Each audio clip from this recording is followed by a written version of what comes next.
आए हुए सभी पुण्य आत्माओं को मेरा नमस्कार।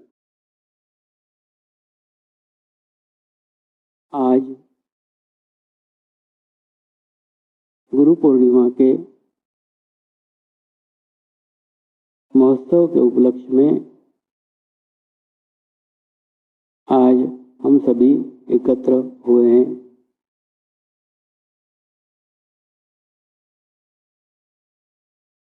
गुरु पूर्णिमा महोत्सव आत्माओं का उत्सव है। आपके शरीर के भीतर जो परमात्मा का अंश है, आत्मा है, आज उत्सव का दिन है।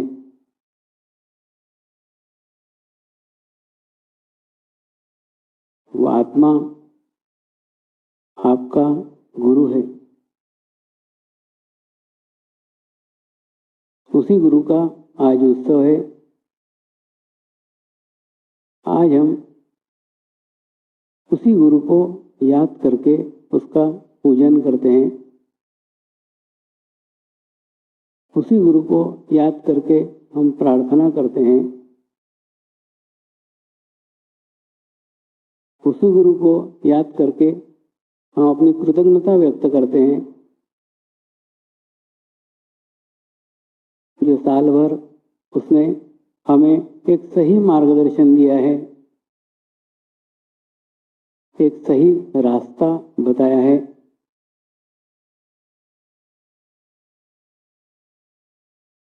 वो आप माने या न माने, आप सुने या न सुने, आप उसके बताए मार्ग पे चले या न चले, प्रत्येक परिस्थिति में आप भले ही उसे छोड़ दें, वो आपको कभी नहीं छोड़ता है। वो प्रत्येक समय क्षण क्षण में आपको बराबर बताते रहता है क्या करना उचित है और क्या करना उचित नहीं है। बराबर मार्गदर्शन करता है, बराबर सलाह देता है। वो आत्मा परमात्मा का अंश है। वो आत्मा नहीं है, वो परमात्मा ही है। परमात्मा उस आत्मा के माध्यम से, उस आत्मा के मीडिया से आपको आने वाले प्रत्येक संकटों की सूचना देता है, प्रत्येक आने वाले गतिविधि का अध्ययन करके बताता है। फिर मानना न मानना आप पर छोड़ देता है। कोई जबरदस्ती नहीं है, कोई प्रतिबंध नहीं है कि आप उसकी बात माने ही। आप मान भी सकते हैं, नहीं मान भी सकते हैं। लेकिन जब आप कोई कार्य को करने जाते हैं, कार्य करते समय आपके ऊपर अत्यंत दबाव रहता है,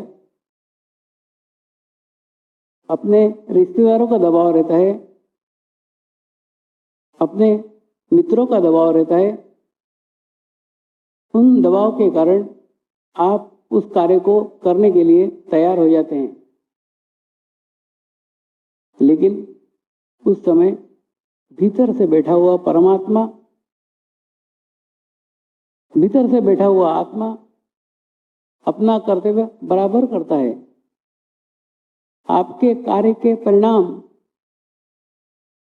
क्या होने वाले हैं, क्या हो सकते हैं, सब कुछ उसे ज्ञात है, सब कुछ उसे पता है।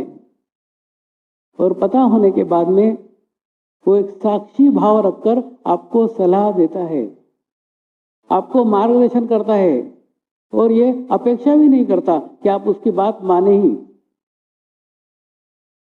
कई बार आप उसकी बात नहीं मानते हैं, तो भी वो अपना कर्तव्य करने से नहीं चूकता है। वो बराबर उस समय आपको बताएगा ये कार्य करना ठीक नहीं है, ये कार्य करना उचित नहीं है। लेकिन फिर भी आप उसके सलाह को अनदेखा करते हैं, उसकी बात नहीं मानते हैं और वो कार्य करते हैं जो कार्य आपने आपके मित्रों के दबाव में आके किया है, वो कार्य आपने आपके रिश्तेदारों के दबाव में आके किया है, और बाद में जब उस कार्य के परिणाम सामने आते हैं, प्रत्यक्ष प्रमाण जब मिलते हैं, तो हमें यह अनुभूति होती है कि जो मेरे आत्मा ने कहा था वही सत्य था, वही सच था। और वो दुष्परिणाम आने के बाद आपको सलाह देने वाले मित्र, आपका मार्गदर्शन करने वाले रिश्तेदार, सभी आपको अकेला छोड़ के चले जाते हैं। ऐसी अकेली स्थिति में अंदर से आपको बराबर कैसे चलती रहती है कि तेरे को मैंने मना किया था, फिर भी तूने ये कार्य किया। मैंने तेरे को मना किया था, फिर भी तूने ये कार्य किया। फिर हम अपनी नज़र में, परमात्मा की नज़र में गिर जाते हैं, और गिर जाने के बाद आप दुनिया के किसी भी कोने में चले जाइए, दुनिया के किसी भी हिल स्टेशन पे चले जाइए, आपको आत्मिक शांति नहीं मिलेगी। उस शांति की खोज में आप दर दर भटकते रहेंगे, अनेकों पर्यटक स्थलों पर जाएंगे, अनेकों मंदिरों में जाएंगे, लेकिन वो आत्मिक शांति आपको नहीं मिलेगी, क्योंकि जो शांति को आप बाहर खोज रहे हैं वो शांति आपके भीतर ही थी। परमात्मा का स्वरूप आत्मा के रूप में आपके भीतर ही बैठा हुआ था। उसने आपको सचेत किया था, आपको सलाह दी थी, फिर भी आपने नहीं मानी। इसलिए उस परमात्मा के अंश को, उस आत्मा को आदर दीजिए, सम्मान दीजिए, उसकी बात मानिए। फिर चाहे सारी दुनिया आपके विरोध में खड़ी हो जाए, आप कहिए मेरी आत्मा गवारा नहीं करती, इसलिए ये कार्य मैं नहीं करूंगा। इतनी स्पष्टता, इतना आत्मविश्वास आपके भीतर आ जाना चाहिए। आ जाने के बाद में आप देखेंगे आप आपके जीवन में सफल ही होते चले जाएंगे। लेकिन आपको आपके जीवन में सफल होने के लिए परमात्मा के उस अंश के सलाह को मानना आवश्यक है कि गुरु पूजा के माध्यम से, गुरु पूर्णिमा के माध्यम से हम उसी अंश को आज फिर याद करते हैं, उसकी पूजा करते हैं, पूजन करते हैं, और उसने जो साल भर तक हमें मार्गदर्शन किया उसके लिए हम उसके आभार व्यक्त करते हैं। ये आभार व्यक्त करने का दिन गुरु पूर्णिमा का दिवस होता है। इसलिए आवश्यक है एक दिन तो भी साल भर में आप पूर्ण उस आत्मा के अस्तित्व को मान्य कीजिए। आपके भीतर परमात्मा का एक अंश विद्यमान है, बैठा हुआ है, वो आपको सतत मार्गदर्शन करता है, एक साक्षी भाव से मार्गदर्शन करता है। इस बात का एहसास रखते हुए उसके मार्गदर्शन के प्रतिफल के रूप में, मार्गदर्शन के फल स्वरूप आप उसको नमन करते हैं। आज के दिन उसे नमस्कार करते हैं, आज के दिन उसका पूजन करते हैं। प्रत्येक मार्ग में गुरु कृपा आवश्यक है। गुरु का महत्व हमारे पौराणिक काल से भी बताते चले आया है। गुरु एक ऐसा माध्यम है जो अपने ध्यान साधना के द्वारा, अपने तप बल के द्वारा प्राप्त की हुई शक्तियां अपने अंशों में, अपने शिष्यों में अंश के रूप में स्थापित कर देता है, प्रस्थापित कर देता है। गुरु वो एक अच्छे किस्म के बीज हैं, जो बीज बड़े भाग्य से मिलते हैं। उस बीज को पाने के लिए एक जन्म पर्याप्त नहीं है, एक जन्म पूर्ण नहीं है। उसे प्राप्त करने के लिए अनेकों जन्मों जन्मों से आपको इच्छा करना होती है। प्राप्त करने के लिए जब आप इच्छा करते हैं और एक आत्मा कुछ दूसरे को करने के लिए जब जन्मों जन्मों से इच्छा करे चले आती है, उस इच्छा का परिणाम वो सद्गुरु का निर्माण है। वो सद्गुरु का निर्माण जो सदियों से, जन्मों जन्मों से दूसरे को जागृत करने के लिए, बीज बनने के लिए लालायित है, बीज बनने के लिए प्रयत्नशील है। बीज बनना उसकी शुद्ध इच्छा है, सिर्फ इसलिए कि दूसरे वृक्षों का निर्माण कर सके, सिर्फ इसलिए कि दूसरे के बगीचों में हरियाली ला सके, दूसरों के घर के सामने वृक्ष का निर्माण कर सके।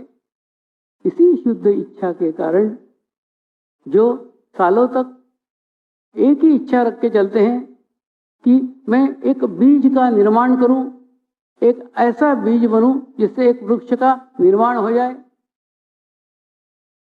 और कई आत्माएं एक ही शुद्ध इच्छा लेके चलती है कि किसी न किसी जन्म में मैं वृक्ष बन जाऊं, मैं वृक्ष बनूं। ये दोनों का संगम, दोनों का मिलन जब घटित हो जाता है तो साक्षात गुरु कृपा हो जाती है। दोनों के शुद्ध इच्छाओं का परिणाम जागृति है। आत्मा की जागृति तभी हो सकती है जब एक अधिकारी पुरुष आपके आत्मा के जागृति के लिए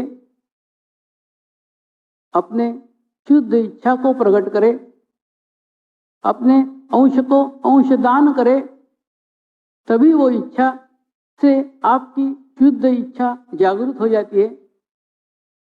और ये वो शुद्ध इच्छा है जो शुद्ध इच्छा पूर्ण करने के बाद, जो शुद्ध इच्छा पूर्ण होने के बाद जीवन में कोई इच्छा ही नहीं रह जाती है। ऐसी शुद्ध इच्छा एक ही होती है, वो शुद्ध इच्छा है परमात्मा को पाने की शुद्ध इच्छा। प्रत्येक आत्मा का अंतिम ठिकाना, अंतिम छोर वही परमात्मा है जहां जाके उसको मिलना है। हर बूंद जो भी गिरती है धरती पे, उसकी अंतिम इच्छा समुद्र बन जाना है। लेकिन सभी बूंदे समुद्र तक नहीं पहुंचती है। बड़ा लंबा सफर, जन्मों जन्मों का सफर पार करने के बाद बूंद समुद्र को अथाह जाके मिलती है। लाला, आज हम तुम्हें जगाने आए हैं, आज हम तुम्हें जागृत करने आए हैं।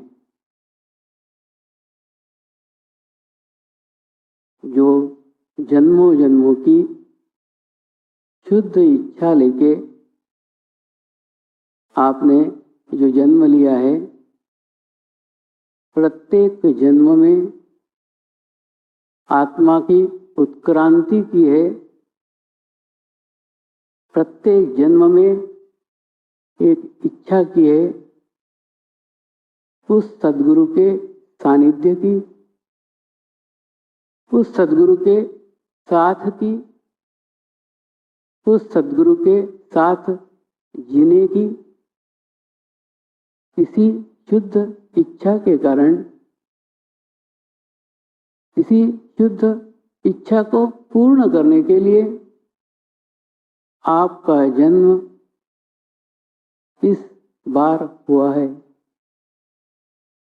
प्रत्येक बार में, प्रत्येक जन्म में आपने एक ही शुद्ध इच्छा की थी, उस जीवंत सद्गुरु के दर्शन हो जाए, उस जीवंत माध्यम के दर्शन हो जाए, उस जीवंत गुरु का सानिध्य प्राप्त हो जाए। बस यही इच्छा करके प्रत्येक जन्म में अपनी यात्रा पूर्ण की है। और एक ऐसा यात्री जिसने प्रत्येक जन्म में तुम्हें देने की ही इच्छा की थी, तुम तक पहुंचने की तड़प थी, तुम तक पहुंचना ही चाहता था, ऐसे यात्री के शुद्ध इच्छा के कारण और आपकी शुद्ध इच्छा के कारण आपका इस जन्म में मिलन संभव हुआ है। इसे जन्मा गया है, इसे निर्माण किया गया है, इसे माध्यम बनाया गया है। एक ऐसा माध्यम आपके लिए रखा गया है जिस माध्यम से आप परमात्मा के अनुभूति को प्राप्त कर सके, परमात्मा की अनुभूति ग्रहण कर सके। ऐसे एक जीवंत माध्यम को निर्माण किया गया है, निर्मित किया गया है। इसका निर्माण तभी हो सकता था जब ये जीते जी मर जाए। ये जीवित तो तुम्हारे साथ रहे, लेकिन जीवित न रहे, इसके लिए आवश्यक था शरीर का मरना। बिना शरीर के मरे वो माध्यम बन ही नहीं सकता था। वो माध्यम बनाने के लिए उस माध्यम को तैयार किया गया है। 3 दिन के अनुष्ठान के बाद, 3 दिन के तप साधना के बाद उसे जीते जी मार डाला गया। जो मर गया वो शरीर था, जो जिंदा है, जो निर्माण हुआ वो सद्गुरु था। जो गया था वो भिखारी था, जो निकला वो राजा बन के निकला, परिपूर्ण निकला, समग्र निकला, संपूर्ण निकला। वो 3 दिन के प्रवास में, उस 3 दिन की प्रक्रिया में एक ऐसे सद्गुरु का निर्माण किया गया, एक ऐसे माध्यम का निर्माण किया गया जो माध्यम लाखों लोगों तक पहुंचने वाला है। वो माध्यम लाखों लोगों का माध्यम है। ऐसा माध्यम का निर्माण किया गया। माध्यम न रहा, शून्य हो गया, शून्य हो गया। इससे अपने जीवन में इसके पिता ने इसके लक्षण देखे, इसे सुधारने के कोशिश से, इसे व्यवहार में लाने की कोशिश से, इसे आज के संसार में लाने की कोशिश से, इसे एक स्त्री के साथ बांधा गया। लेकिन जो मुक्त हो चुका हो, जो मुक्त ही हो, उसे कैसे बांधा जा सकता है? यह वह पानी है जिस पानी में जहां मिल जाए वो उसी का हो जाता है। उसका स्वयं का कुछ रंग ही नहीं है। वो संसार उसे बांधने में असमर्थ रहा, वो स्त्री उसे बांधने में असमर्थ रही, वो बच्चे उसे बांधने में असमर्थ रहे, वो स्त्री भी उसके ही रंग में रंगली। ऐसे व्यक्ति का निर्माण जो मुक्त हो चुका हो, जो सब कुछ छोड़ चुका हो, सब कुछ छूट चुका हो, जो जीवित भी है, जीवित नहीं भी है, जो शरीर से तो आपके साथ है, लेकिन जिसका कनेक्शन, जिसका संबंध परमात्मा के अलौकिक शक्तियों के साथ हो चुका है, तो सिर्फ दिखावे के लिए, दिखने के लिए आपके सामने खड़ा है। अनेकों विपदाओं के बाद, अनेकों दुखों को सहने के बाद उसमें एक क्षमता का निर्माण किया गया कि प्रत्येक मानव के प्रत्येक दुख को समझ सके, प्रत्येक दुख का अनुभव कर सके, प्रत्येक दुख को जी सके, प्रत्येक दुख से निकल सके, प्रत्येक दुख से निकाल सके। ऐसी एक बहुत बड़ी प्रक्रिया के बाद वो धीरे धीरे अपने प्रगति की ओर बढ़ने लग गया। धीरे धीरे ध्यान साधना करके, धीरे धीरे अपने साधना के द्वारा उसका पैमाना भरना शुरू हुआ और धीरे धीरे बहते बहते जब वो छलका तो उसकी एक एक बूंद से एक एक आत्मा का निर्माण हुआ। जब वो छलका उसके एक एक बूंद से एक एक जागृति हुई और वो छलकता ही चला गया। जो एक बूंद से जिसकी शुरुआत हुई थी वो आज समुंदर बनके आपके सामने खड़ा है। जो खड़ा है वो नहीं है। उसे समझने के लिए, उसे जानने के लिए, उसे पहचानने के लिए शरीर माध्यम नहीं है। माध्यम सिर्फ आत्मा बन सकता है। तू आत्मा बन जा लाला, तू आत्मा बन जा। आत्मा बने बगैर उसके अनुभूति को प्राप्त नहीं कर सकता है। उसकी अनुभूति प्राप्त करने के लिए आत्मा बनना होगा। वो विमुक्त है, वो निराकार है, वो शून्य है। वो ना किसी को कुछ दे सकता है, ना किसी से कुछ ले सकता है। ये सारा माया का खेल है। तू सोच रहा है वो तुझे कुछ देगा, वो दे नहीं सकता, तुझे लेना होगा। तू सोचता है तू उसे कुछ देगा, तू दे नहीं सकता। एक ही चीज दे सकता है, वो चीज है तेरा जीवन। वो जो कुछ दे रहा है उसके प्रतिफल के स्वरूप अगर तू कुछ भेंट करना चाहता है तो आज भेंट कर। सिर्फ अपना जीवन भेंट कर, अपना जीवन समर्पित कर दे, वही उसके तुल्य है।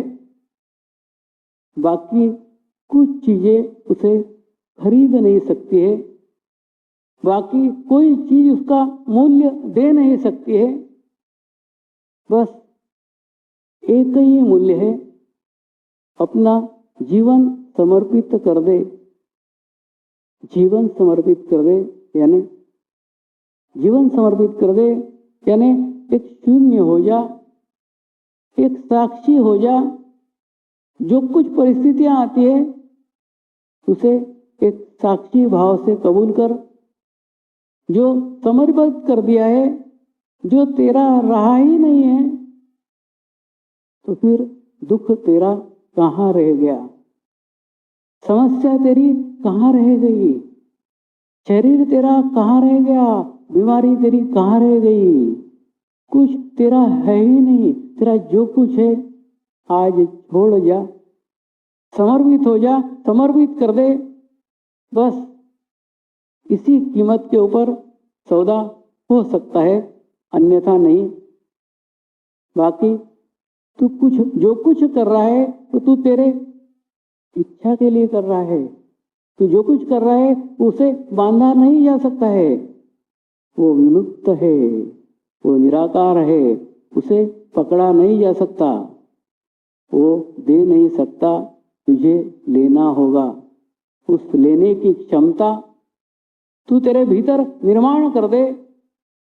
वो ग्रहण करने की क्षमता तू तेरे अंदर निर्माण कर ले, तभी कुछ पा सकता है, तभी कुछ ले सकता है। जो अपने पिता को कुछ न दे पाया हो वो तुझे क्या देगा? वो किसी को कुछ नहीं दे सकता, क्योंकि जो कुछ है वो तुझे लेना होगा। जब तक तू लेने की स्थिति में नहीं आ सकता, वो देने की स्थिति में नहीं आ सकता।